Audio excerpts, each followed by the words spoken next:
大家好，今天跟大家聊一下丝瓜和苦瓜种植的关键，主要想跟大家聊一下，在整个丝瓜和苦瓜的种植过程中，哪些步骤是必须的，哪些是锦上添花的。在丝瓜和苦瓜的生长过程中，到底要不要压蔓，以及整个种植过程中我最在意的点都有哪些。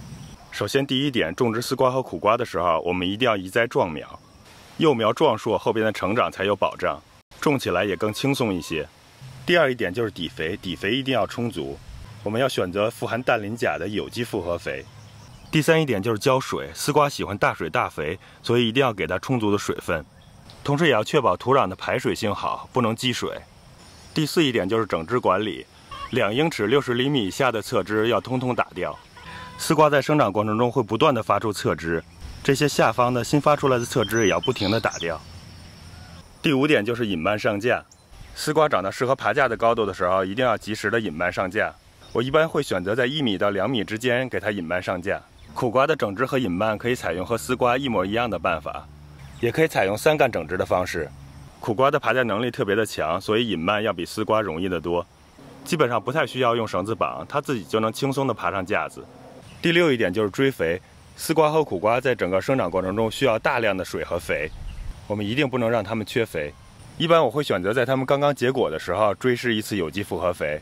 然后在盛果期，也就是第一次大批量的采摘下丝瓜和苦瓜之后，再给它追施一次肥。我一般追肥的时候会选择鸡粪肥、有机的平衡肥，或者是磷钾含量稍微高一些的有机复合肥。这2次追肥是必须的。另外，在丝瓜和苦瓜的爬架过程中，如果长势不是特别旺的话，也可以追加一次有机复合肥。另外，在过了它们的盛果期之后，如果我们想延长它的收获期的话，还是需要不停的追肥。这样能够让我们在后期还能有源源不断的收获。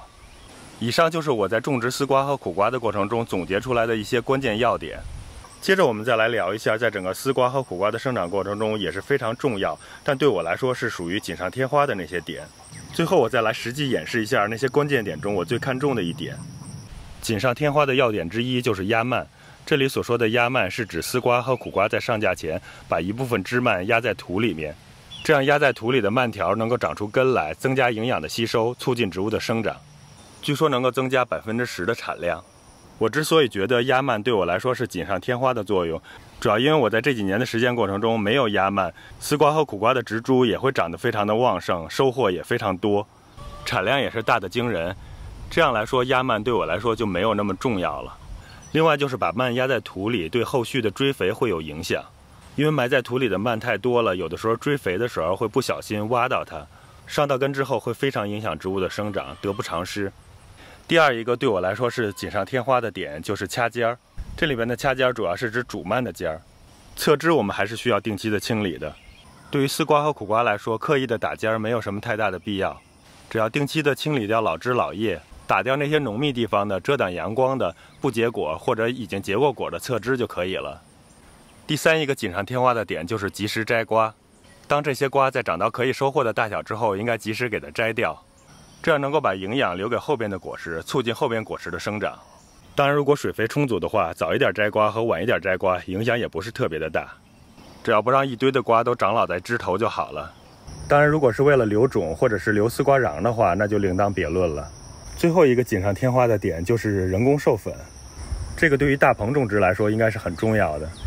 另外，对于那些不怎么刮风并且蜜蜂又很少的区域，人工授粉也很关键。不过我这个区域经常刮风，而且蜜蜂非常的多，所以这一点对我来说几乎可以忽略不计。我从来都不需要给这些植物进行人工授粉，坐果率和收获丝毫都不受影响。我们再怎么进行人工授粉，也没有蜜蜂勤快。最后就是我在实践过程中最在意的一点，那就是结合施肥给根部进行培土。大家来跟我一起看一下。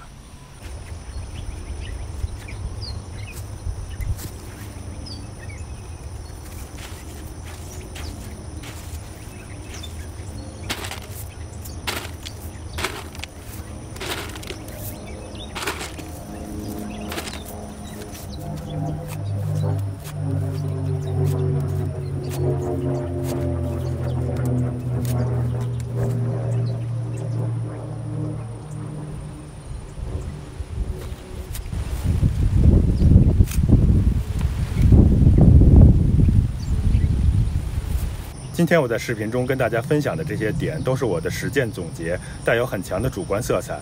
有些对我来说是很重要的要点，对你来说可能是锦上添花的功能，而我所说的锦上添花的那些点，对你来说也可能是非常关键的。